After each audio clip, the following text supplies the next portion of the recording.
புதுச்சேரி துணைநிலை ஆளுநர் கிரண்பேடி தங்கியுள்ள மாளிகையை முற்றுகையிட்டு முதலமைச்சர் நாராயணசாமி தலைமையில் நடைபெற்று வரக்கூடிய தர்ணா போராட்டம் இரண்டாவது நாளாக நீடிக்கிறது.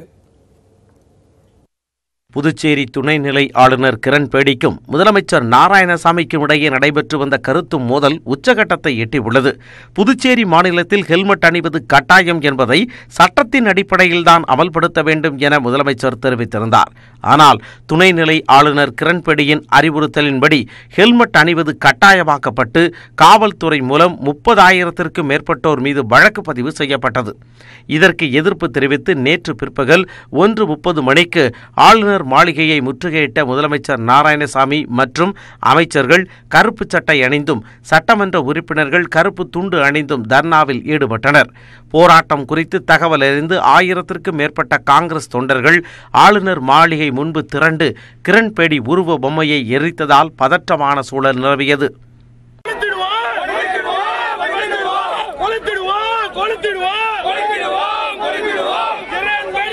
போராட்டம் தொடர்பாக செய்தியாளர்களிடம் பேசிய முதலமைச்சர் நாராயணசாமி அதிகார துஷ்பிரயோகத்தில் ஈடுபட்டு வரும் துணைநிலை ஆளுநர் கிரண்பேடியை திரும்ப பெற வேண்டும் என்று மத்திய அரசுக்கு வலியுறுத்தினார். நேற்றைய தினமே துணைநிலை ஆளுநருக்கு நான் இன்னொரு கடிதம் அனுப்பியிருந்தேன். அந்த கடிதத்தில் இந்த பிரச்சனைகள் எல்லாம் தொடர்ந்து இருந்து வருகின்ற பிரச்சனை, இது ஒன்றும் புதிதல்ல. இந்த பிரச்சனைகளை பற்றி முடிவெடுப்பதற்கு அரை மணி நேரம் கூட ஆகாது. ஆகவே சில கோரிக்கைகளை நீங்கள் உடனடியாக முடித்து எங்களுக்கு ஒப்புதல் அளித்தால் நாங்கள் மறுபரிசீலனை செய்கிறோம் என்று கூறியிருந்தேன். அதற்கு இதுவரை பதில் வரவில்லை. பதிலுக்காக காத்து கொண்டிருக்கிறோம். எங்களுடைய தர்ணா போராட்டம் நீடித்துக் கொண்டிருக்கிறது. ஒரு கட்டத்தில் ஆளுநர் மாளிகையின் பின்புறத்தையும் காங்கிரஸ் தொண்டர்கள் சுற்றி வளைத்ததால் அறையில் இருந்து வெளியேற முடியாமல் கிரண்பேடி அவதிப்பட்டார். இதனால் அவரது தலைமையில் நடைபெற இருந்த 2 நிகழ்ச்சிகளும் ரத்து செய்யப்பட்டன. போராட்டம் நள்ளிரவிலும் தொடர்ந்ததால் சம்பவ இடத்திற்கு சென்ற தலைமைச் செயலாளர் அஸ்வினி குமார், காவல்துறை தலைவர் சுந்தரி நந்தா ஆகியோர் முதலமைச்சருடன் பேச்சுவார்த்தை நடத்தினர். அப்பொழுது இலவச அரிசி, பொதுத்துறை ஊழியர்களுக்கு சம்பளம், கட்டாய ஹெல்மெட் தளர்வு உள்ளிட்ட 39 பிரச்சனைகளுக்கு ஆளுநர் உரிய விளக்கம் அளிக்கும் வரை போராட்டம் தொடரும் என தெரிவித்த முதலமைச்சர் நாராயணசாமி அமைச்சர்களுடன் இணைந்து அங்கேயே உறங்கினார். இதைத் தொடர்ந்து ஆளுநர் மாளிகைக்குள் சென்று கிரண்பேடியிடம் இருவரும் பேச்சுவார்த்தை நடத்தினர். சுமார் 1 மணி நேர பேச்சுவார்த்தைக்கு பிறகும் முதலமைச்சருடன் இணக்கமாக செயல்பட கிரண்பேடி மறுத்துவிட்டார். முதலமைச்சரின் தர்ணா போராட்டம் சட்டவிரோதமானது என்றும் ட்விட்டரில் அவர் குற்றம் சாட்டினார். விடிய விடிய நடைபெற்ற இந்த போராட்டத்தில் ஆளுநர் மாளிகை வளாகத்திலேயே காங்கிரஸ் தொண்டர்கள் இரவு நேர உணவை சமைத்து பரிமாறினர். மேலும் பாதுகாப்புக்கு வந்திருந்த காவலர்களுக்கும் உணவு, தேநீர் உள்ளிட்டவைகளை வழங்கினர். புதுச்சேரி துணைநிலை ஆளுநர் கிரண்பேடியை கண்டித்து முதலமைச்சர் போராட்டத்தில் ஈடுபட்டிருக்கக்கூடிய நிலையில் ஆளுநர் வெளியேறி சென்னைக்கு புறப்பட்டு சென்றுள்ளார். இந்நிலையில் அங்கிருக்கக்கூடிய சூழ்நிலை குறித்து நம்முடைய அரசியல் செய்தி பிரிவு ஆசிரியர் செந்தில் இணைந்திருக்கிறார். அவரிடம் பேசலாம். செந்தில், தற்போது புதுச்சேரியில தொடர் போராட்டம் நடந்துட்டு இருக்கு. நேற்று தொடங்கி இரண்டாவது நாளாக இந்த முற்றுகை போராட்டம் நடந்துட்டு இருக்கு. அங்க இருக்கக்கூடிய சூழல் எப்படி, எதற்காக, என்ன பிரச்சனைக்காக இந்த போராட்டம் நடந்துட்டு இருக்கு?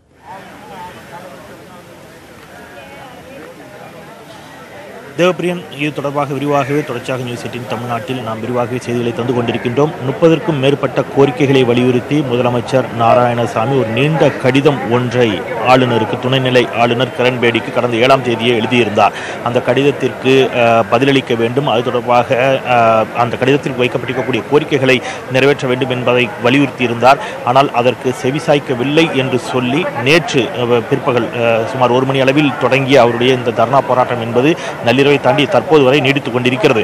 நிச்சயமாக ஆளுநர் ஏதோ ஒரு இடத்துல தங்களோடு பேச்சுவார்த்தை நடத்துவார் என்ற நம்பிக்கையோடு முதலமைச்சர் தரப்பினர் காத்திருந்த நிலையில் இன்று அதிகாலை சுமார் 8:30 மணி அளவில் துணை இராணுவ பாதுகாப்போடு ஆளுநர் மாளிகையிலிருந்து வெளியேறியிருக்கிறார். அவர் சென்னையில் ஒரு தனியார் நிகழ்ச்சி ஒன்றில் கலந்து கொள்வதற்காக சென்னை வந்திருக்கிறார். சென்னையிலிருந்து அவர் இன்று டெல்லியும் கிளம்புகிறார். நிச்சயமாக 21ஆம் தேதி நாம் சந்தித்து இது குறித்து விரிவாக பேசலாம் என்று அவர் முதலமைச்சருக்கு ஒரு பதில் கடிதம் தந்திருந்தார். அந்த அடிப்படையில் 21ஆம் தேதி வரை அவர் புதுவை திரும்புவதற்கான வாய்ப்புகள் இல்லை என்றே தகவல்கள் தெரிவிக்கின்றன. 21ஆம் தேதி அவர் இங்கே வந்து பேச்சுவார்த்தை நடத்த தயார் என்று ஆளுநர் தனது தரப்பில் தெரிவித்திருக்கிறார். ஆனால் முதலமைச்சர் தரப்பில் உடனடியாக தங்களுடைய கோரிக்கைகள் நிறைவேற்றப்பட வேண்டும், உடனடியாக தங்களை அழைத்து இது தொடர்பாக அவர் தங்களோடு வந்து பேச்சுவார்த்தை நடத்த வேண்டும், தங்களுடைய கோரிக்கைகளை குறித்து அவர் வந்து பரிசீலிக்க வேண்டும் என்று அவர்கள் உறுதியாக இருக்கிறார்கள். இந்த அடிப்படையில் ஏற்கனவே இன்று காலை நியூஸ் 18 தமிழ்நாடு அரசியல் ஆரம்பம் நிகழ்ச்சிக்கு சிறப்பு பேட்டி அளித்த நாராயணசாமி தங்களுடைய போராட்டம் தொடரும், ஆளுநர் வெளியேறியிருந்தாலும் தங்களுடைய போராட்டம் தொடரும் என்று தெரிவித்திருந்தார். ஆனால் தற்போது அவருடைய ஆதரவாளர்கள் நிறைய பேர் இங்கே வந்திருக்கிறார்கள். அவர்களோடு நடத்திய ஆலோசனைக்கு பிறகு அதில் சில மாற்றுக் கருத்துக்களும் கூட முன்வைக்கப்பட்டிருப்பதாக செய்திகள் வந்திருக்கின்றன. ஆளுநர் இல்லாத நிலையில் இந்த போராட்டத்தை தொடர்ந்து தர்ணா போராட்டமாக நீடிப்பதில் இருக்கக்கூடிய நோக்கம் என்ன என்பதை குறித்து விவாதித்திருக்கிறார்கள். எனவே போராட்ட வடிவங்களை மாற்றலாமா என்பதை குறித்த ஆலோசனைகளும் அவர்கள் மத்தியில் நடைபெற்றுக் கொண்டிருக்கிறது. அவ்வாறான ஆலோசனைகளில் ஒருவேளை ஏதேனும் ஒருமித்த முடிவுகள் எடுக்கப்பட்டால் இந்த போராட்டத்தினுடைய வடிவங்கள் ஒருவேளை மாற்றப்படலாம். இந்த தர்ணா போராட்டம் இன்று மாலை ஒருவேளை விலக்கிக் கொள்ளப்படலாம் என்பது போன்ற தகவல்களும் வெளிவருகின்றன. ஆயினும் எதுவும் இன்றும் உறுதிப்படுத்தப்படாத தகவல்களாக இருக்கின்றன. அவர்களுடைய ஒரு ஆலோசனை நடைபெற்றுக் கொண்டிருக்கிறது. ஆனால் காலை நிலவரப்படி நமக்கு அளித்த பேட்டியில் முதலமைச்சர் நாராயணசாமி இந்த போராட்டம் எத்தனை நாட்கள் ஆகினும் தொடரும், தாங்கள் கைது செய்து சிறையில் அடைக்கப்பட்டாலும் கூட தாங்கள் இந்த போராட்டத்தை தொடர இருக்கிறோம் என்பதாகவே மிக உறுதியாக தெரிவித்திருந்தார்.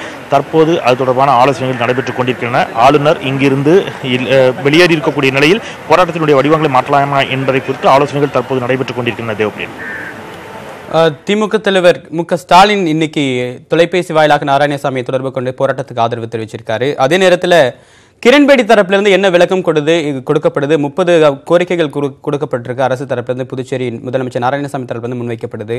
இதுல என்ன பிரச்சனை இருக்கு? அவங்க தரப்புல ஏதாவது விளக்கம் கொடுக்கப்பட்டிருக்கா? நிச்சயமாக இன்று காலை திமுக தலைவர் ஸ்டாலின் மற்றும் இந்திய கம்யூனிஸ்ட் கட்சியினுடைய தேசிய செயலாளர் டி ராஜா உள்ளிட்டவர்கள் தங்களுடைய தார்மீக ஆதரவை அலைபேசியின் வழியாக அழைத்து புதுவை முதலமைச்சருக்கு தெரிவித்திருக்கிறார்கள் என்பதை அவர் குறிப்பிட்டிருந்தார். ஆளுநர் கிரண்பேடி தரப்பில் 7ஆம் தேதி கடிதம் எழுதிவிட்டு அதற்குள்ளாக போராட்டத்தை கையில் எடுப்பது ஏற்புடையதல்ல, அதுவும் முதலமைச்சர் போன்ற ஒரு முக்கிய பொறுப்பில் இருக்கக்கூடியவர்கள் இதுபோன்ற போராட்டங்களை எடுப்பது உகந்ததல்ல என்ற கருத்தை அவர் தொடர்ச்சியாக பதிவு செய்கிறார். நேற்று தொடர்பாக ஒரு கடிதமும் எழுதியிருந்தார். இன்று காலை அவருடைய ட்விட்டர் பக்கத்தில் ஒரு பதிவை செய்திருந்தார். அதில் நீங்கள் நோக்கக்கூடிய திசை சரியானதாக இருந்தால் அதில் தொடர்ச்சியாக நீங்கள் அந்த திசையிலேயே பயணியுங்கள் என்று ஒரு புத்தமத தத்துவத்தை அவர் மேற்கோள் காட்டி, பழமொழியை மேற்கோள் காட்டி ஒரு ட்விட்டர் பக்கத்தில் ஒரு பதிவை செய்திருந்தார். அந்த பதிவின் வாயிலாக அவர் மறைமுகமாக சொல்ல வருவது தான் எந்த இடத்திலும் தன்னுடைய நிலைப்பாட்டிலிருந்து பின்வாங்க போவதில்லை என்பதே அவருடைய அந்த ட்விட்டர் பதிவு காட்டுவதாக நம்மால் புரிந்து கொள்ள முடிகிறது. அந்த இடத்திலிருந்து இது ஆளுநர் மற்றும் புதுவை முதல்வருக்கு இடையிலான அந்த போராட்டத்தை மேலும் உச்சகட்ட அடைய செய்யக்கூடியதாகவே இரண்டு தரப்பினருடைய கருத்துக்களும் அமைந்து கொண்டிருக்கின்றன. இதில் ஆளுநர் தன்னுடைய தரப்பிலிருந்து எந்த இடத்திலும் இறங்கி வர மறுக்கக்கூடிய நிலையில் புதுவை முதலமைச்சரும் சரி, அமைச்சரவை சகாக்களும் சரி, எம்எல்ஏக்களும் சரி தங்களுடைய போராட்டத்தை தீவிரப்படுத்துவதிலேயே உறுதியாக இருக்கிறார்கள். தேவப்பிரியன், உங்களுடைய விரிவான தகவல்களுக்கு நன்றி செந்தில். ஆளுநர் மாளிகையிலிருந்து கிரண்பேடி வெளியேறிய போதிலும் தங்களுடைய போராட்டம் தொடரும் என்று முதலமைச்சர் நாராயணசாமி தெரிவித்துள்ளார். அச்சத்தின் காரணமாகவே ஆளுநர் வெளியேறிவிட்டதாகவும் நாராயணசாமி கூறியுள்ளார். துணை ஆளுநர் வெளியே போயிருக்கிறாங்க, போய் திரும்பி கூட வரலாம், அல்லது வேற எங்கேயாவது வெளியில போகலாம். ஆனால் எங்களை பொறுத்த வரைக்கும் எங்களுடைய தர்ணா போராட்டம் தொடர்ந்து நடைபெறும். ஒருவேளை அவர் புதுச்சேரியை தாண்டி கூட அல்லது டெல்லிக்கோ வேற எங்கேயோ சென்றிருந்தாலும் கூட இந்த போராட்டத்தை தொடருவீங்களா? எங்கே சென்றிருந்தாலும் எங்களுடைய போராட்டம் தொடர்ந்து நடைபெறும். இந்த போராட்டத்திற்கு அச்சப்பட்டு தான் அவர் இங்கிருந்து கிளம்பி இருக்கிறார் நினைக்கிறீங்களா? குறிப்பாக உண்மையிலேயே அவர் எங்களுடைய கோரிக்கையை நிறைவேற்றிருந்தால் மரியாதை இருக்கும். அப்போ அந்த அம்மா இங்கேருந்து வெளியே போனதுக்கே காரணம் பயந்து போய் தான் வெளியே போயிடறாங்கன்னு தெரியுது. 2019-2020 ஆண்டு நிதிநிலை அறிக்கை மீதான பொது விவாதம் நேற்றுடன் முடிவடைந்த நிலையில் இன்று துணை முதலமைச்சரும் நிதியமைச்சருமான ஓ பன்னீர்செல்வம் பதிலளிக்கிறார். இன்றுடன் இந்த கூட்டத்தொடர் முடிவடைகிறது. இது தொடர்பான கூடுதல் தகவல்களை தருவதற்காக நம்முடைய செய்தியாளர் தமிழரசி இருக்கிறார், அவருடன் பேசலாம். தமிழரசு, இன்னைக்கு கூட்டத்துடைய இறுதி நாள், ஏதாவது முக்கிய அறிவிப்புகள் வெளியாக வாய்ப்பு இருக்கா? இன்றைய முக்கிய நிகழ்வுகள் என்னென்ன?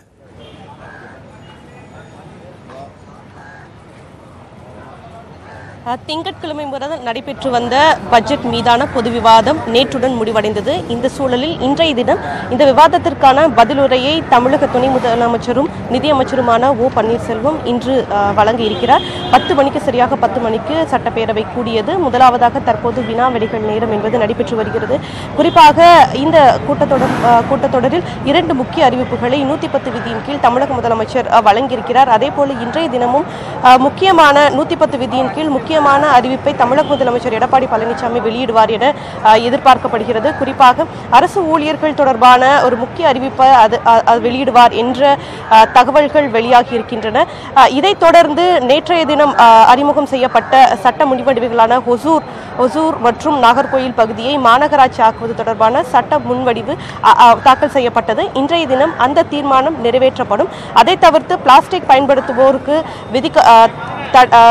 தண்டனை விதிக்கப்படக்கூடிய அபராதம் விதிக்கப்படக்கூடிய சட்டம் அதுவும் இன்று அந்த தீர்மானமும் இன்றைய தினம் நிறைவேற்றப்படும். இதை தவிர்த்து இன்றைய தினம் குறிப்பாக இந்த கூட்டத்தொடர் முழுவதுமே பல்வேறு கேள்விகளை எதிர்க்கட்சியினர் முன்வைத்தனர். குறிப்பாக மத்திய அரசு போதிய நிதியை ஒதுக்காதது, அதே போல பற்றாக்குறை பட்ஜெட்டாக தாக்கல் செய்யப்பட்டு வருவது, தமிழக அரசின் கடன் தொகை என்பது தொடர்ந்து அதிகரித்து வருவது, இது போன்ற முக்கியமான கேள்விகள் இந்த கூட்டத்தொடர் முழுவதும் எழுப்பப்பட்டது. இதற்கு தமிழக துணை முதலமைச்சரும் நிதியமைச்சருமான பன்னீர்செல்வம் இன்றைய தினம் பதில் அளிப்பார் என்று எதிர்பார்க்கப்படுகிறது. இன்றைய தினம் பதில் அளிப்பார். அதை தவிர்த்து இன்றைய தினம் கால்நடை மற்றும் விளைபொருட்கள் உற்பத்தி தொடர்பான சட்ட முன்வடிவை வேளாண் துறை அமைச்சர் துரைக்கண்ணு இன்றைய தினம் அறிமுகம் செய்ய இருக்கிறார். இதை தவிர்த்து 2018-19 ஆண்டுக்கான இறுதி துணை நிதிநிலை அறிக்கையை இன்றைய தினம் ஓ பன்னீர்செல்வம் தாக்கல் செய்ய இருக்கிறார். தேவப்பிரியன், விரிவான தகவல்களுக்கு நன்றி தமிழரசி.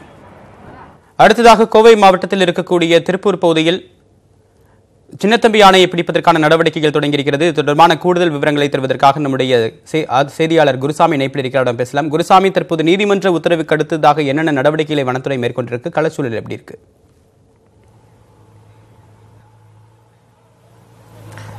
தேவா, திருப்பூர் மாவட்டம் உடுமலையை அடுத்த கண்ணாடிப்புத்தூர் மற்றும் கிருஷ்ணாபுரம் பகுதிகளில் கடந்த 15 தினங்களுக்கு மேலாக இந்த சின்னத்தம்பி காட்டு யானையை முகாமிட்டிருக்கிறது. இந்நிலையில் இந்த காட்டு யானையை பிடிப்பதற்கு நீதிமன்றமானது அனுமதி அளித்திருக்கிறது. இதனைத் தொடர்ந்து தற்போது சின்னத்தம்பி யானையை பிடிப்பதற்கான பூர்வாங்க பணிகள் தற்போது துவங்கி இருக்கிறது. சின்னத்தம்பி யானை கண்ணாடிப்புத்தூர் பகுதியில் இருக்கக்கூடிய ஒரு தோட்டம் ஒன்றில் தஞ்சமடைந்திருக்கிறது. இந்நிலையில் அந்த தோட்டத்திற்கு வரக்கூடிய பாதை மிக குறுகலான பாதையாக இருப்பதன் காரணமாக தற்போது சின்னத்தம்பி யானை மயக்க ஊசி செலுத்தி பிடிக்கப்பட்டால் அதை இந்த தோட்டத்திலிருந்து சாலை பகுதிக்கு கொண்டு செல்வது என்பது சற்று சிரமமான காரியமாக இருக்கிறது. எனவே அதை சரி செய்வதற்காக தற்போது 2 புக்லைன்கள் கொண்டு வரப்பட்டு சாலை சீரமைக்கக்கூடிய பணியானது மேற்கொள்ளப்பட்டுக் கொண்டிருக்கிறது. இன்று பிற்பகல் 3 மணிக்கு பின்னர் இந்த யானையை பிடிக்கக்கூடிய பணிகள் முழுமையாக துவங்கும் என எதிர்பார்க்கப்படுகிறது. அதுக்கு முன்பாக யானை பிடிக்கப்பட்ட பின்னர் கொண்டு செல்வதற்கான பாதைகள் வழித்தடங்களை சரி செய்யக்கூடிய பணிகள் தற்போது நடைபெற்றுக் கொண்டிருக்கிறது. தற்போது இந்த பகுதியை சேர்ந்த பொதுமக்கள் நம்முடைய இருக்கார்கள், அவரிடம் பேசலாம். இந்த ஒரு வாரமா இந்த யானை இந்த பகுதியில் இருந்துச்சு, என்ன மாதிரியான என்ன செஞ்சுட்டு இருந்துச்சு? அந்த யானை உங்களுக்கு ஏதாவது துன்புறுத்தல் இருந்தது? இல்லை, துன்புறுத்தல் ஒன்றும் இல்லைங்க. இப்போ இந்த 2 நாளாக கொஞ்சம் ஆக்ரோஷமாக இருக்கு.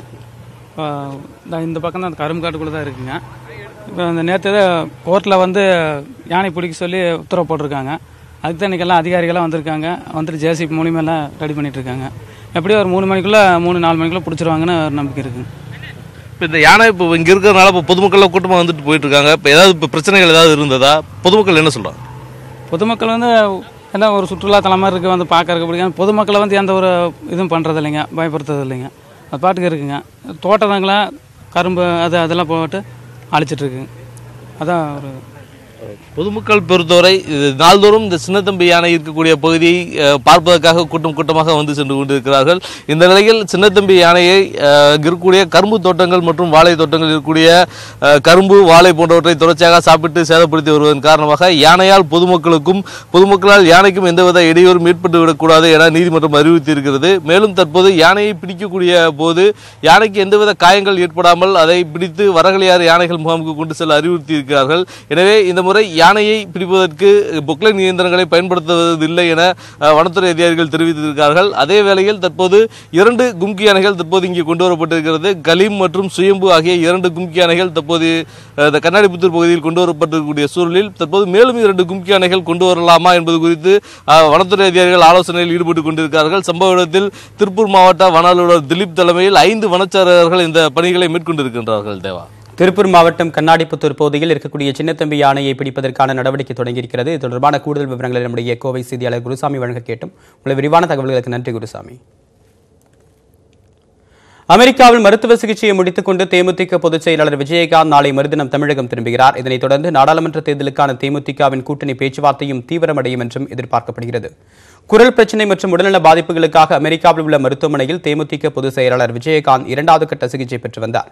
கடந்த டிசம்பர் மாதம் 16ஆம் தேதி சென்றவர் 2 மாதங்களாக மேற்கொண்ட சிகிச்சை மூலமாக உடல்நலம் தேறியுள்ளார். இதனைத் தொடர்ந்து விஜயகாந்த் நாளை மறுதினம் காலை 8:30 மணிக்கு சென்னைக்கு திரும்ப உள்ளதாக தேமுதிக தலைமை அறிவித்துள்ளது.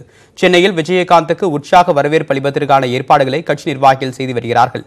நாடாளுமன்ற தேர்தலை ஒட்டி பல்வேறு கட்சிகளுடன் தேமுதிக பேச்சுவார்த்தை நடத்தி வருவதாக தகவல்கள் தெரிவிக்கின்றன. இந்நிலையில் விஜயகாந்த் சென்னைக்கு திரும்பிய பிறகு கூட்டணி பேச்சுவார்த்தை தீவிரமடையும் என்றும் எந்தெந்த கட்சிகளுடன் தேமுதிக கூட்டணி அமைக்கும் என்பது இந்த மாத இறுதிக்குள் முடிவாகும் என்றும் எதிர்பார்க்கப்படுகிறது. தமிழ்நாடு போக்குவரத்து கழகங்களின் சார்பில் சுமார் 69 கோடி ரூபாய் மதிப்பிலான 275 அதிநவீன பேருந்துகளை பொதுமக்களின் பயன்பாட்டிற்காக முதலமைச்சர் எடப்பாடி பழனிசாமி கொடியசைத்து தொடங்கி வைத்தார். சென்னை மாநகருக்கு 17 சிவப்பு பேருந்துகள், சேலத்திற்கு 30, விழுப்புரத்திற்கு 66, கும்பகோணத்திற்கு 23, கோவைக்கு 14 என்று மொத்தம் 275 புதிய பேருந்துகள் இயக்கப்படுகின்றன. இந்த பேருந்துகளின் இருபுறமும் அவசர கால வழித்தடங்கள் அமைக்கப்பட்டுள்ளன. பயணிகள் இறங்கும் இடத்தை அறிவித்திடும் ஒலிபெருக்கி வசதி, ஓட்டுநருக்கு மின்விசிறியும் இதில் வைக்கப்பட்டுள்ளது. மாற்றுத்திறனாளிகள் தாங்கள் கொண்டுவரும் ஊன்றுகோலை பாதுகாப்பாக வைத்திட வசதி, அவர்கள் இறங்கும் இடத்தை தெரிவித்திட ஒலி அழைப்பானும் அமைக்கப்பட்டுள்ளது. சுமார் 69 கோடி ரூபாய் மதிப்பிலான இந்த 275 பேருந்துகளை சென்னை தலைமைச் செயலகத்திலிருந்து முதலமைச்சர் எடப்பாடி பழனிசாமி கொடியசைத்து தொடங்கி வைத்தார். இதில் துணை முதலமைச்சர் ஓ பன்னீர்செல்வம், போக்குவரத்துத்துறை அமைச்சர் எம்.ஆர். விஜயபாஸ்கர் உள்ளிட்ட அமைச்சர்களும் பங்கேற்றனர்.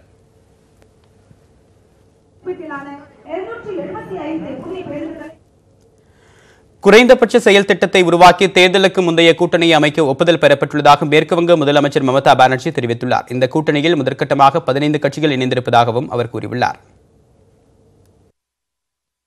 நாடாளுமன்ற தேர்தலுக்கு தயாராகி வரும் காங்கிரஸ், திரிணாமுல் காங்கிரஸ், தெலுங்கு தேசம் உள்ளிட்ட எதிர்க்கட்சிகள் ஒன்றிணைந்து பாஜகவை வீழ்த்த வியூகம் வகுத்து வருகிறது. அந்த வகையில் சர்வாதிகாரத்தை அகற்றுவோம், ஜனநாயகத்தை காப்போம் என்ற தலைப்பில் ஆம் ஆத்மி கட்சி சார்பில் மத்திய பாஜக அரசுக்கு எதிராக டெல்லி ஜந்தர் மந்தரில் ஆர்ப்பாட்டம் நடைபெற்றது. இதில் மேற்குவங்க முதலமைச்சர் மம்தா பானர்ஜி, ஆந்திரா முதலமைச்சர் சந்திரபாபு நாயுடு, டெல்லி முதலமைச்சர் அரவிந்த் கெஜ்ரிவால், தேசிய மாநாட்டு கட்சித் தலைவர் ஃபரூக் அப்துல்லா, தேசியவாத காங்கிரஸ் தலைவர் சரத் பவார், காங்கிரஸ் எம்பி ஆனந்த் சர்மா, திமுக எம்பி கனிமொழி உள்ளிட்ட 22 கட்சிகளின் தலைவர்கள் பங்கேற்றனர். இதைத் தொடர்ந்து தேசியவாத காங்கிரஸ் தலைவர் சரத்பவார் இல்லத்தில் எதிர்க்கட்சிகளின் ஆலோசனைக் கூட்டம் நடைபெற்றது. இதில் ராகுல் காந்தி, முதலமைச்சர்கள் மம்தா பானர்ஜி, சந்திரபாபு நாயுடு, அரவிந்த் கெஜ்ரிவால், தேசிய மாநாட்டு கட்சித் தலைவர் ஃபரூக் அப்துல்லா உள்ளிட்ட 15 கட்சிகளைச் சேர்ந்தவர்கள் பங்கேற்றனர். இந்த கூட்டத்தில் பாஜகவுக்கு எதிராக மாநில கட்சிகளை பலப்படுத்துவது, 15 நாட்களுக்கு ஒருமுறை எதிர்க்கட்சிகள் ஒன்று கூடி வியூகம் வகுப்பது, மாநிலங்கள் தோறும் பொதுக்கூட்டங்களை நடத்துவது உள்ளிட்ட பல்வேறு அம்சங்கள் குறித்து ஆலோசனை நடத்தப்பட்டன. சுமார் 1 மணி நேரமாக நடைபெற்ற ஆலோசனைக்கு பிறகு செய்தியாளர்களை சந்தித்த ராகுல் காந்தி, இந்திய அமைப்புகள் மீது தாக்குதல் நடத்தும் பாஜகவுக்கு எதிராக போராடுவது என்ற பிரதான இலக்குடன் அனைவரும் இணைந்து செயல்பட உள்ளதாக தெரிவித்தார். And we agreed that the principal target for all of us is to fight the assault on Indian institutions being carried out by Mr. Narendra Modi, by the BJP and the RSS.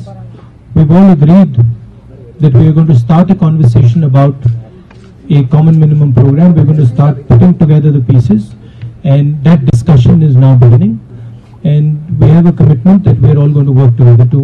இதைத் தொடர்ந்து செய்தியாளர்களிடம் பேசிய முதலமைச்சர் மம்தா பானர்ஜி, குறைந்தபட்ச செயல் திட்டத்தை உருவாக்கி தேர்தலுக்கு முந்தைய கூட்டணியை அமைக்க உள்ளதாக தெரிவித்தார். तीसरी बात यह है, हम लोग कॉमन मिनिमम एजेंडा प्रोग्राम हम लोग तैयार करेंगे. चौथी बात यह है कि हम लोगों ने प्री पोल अलायंस कर लेंगे, जैसे इलेक्शन का बाद कोई दिक्कत ना हो. और जनता का पास हमारा विनती यही होगा कि नरेंद्र मोदी सरकार को हटाइए, बीजेपी को सरकार को हटाइए, जनता का सरकार ले आइए, लोकतंत्र का सरकार ले आइए जो देश को पूरा बर्बादी कर दिया. ये सरकार हमको नहीं चाहिए.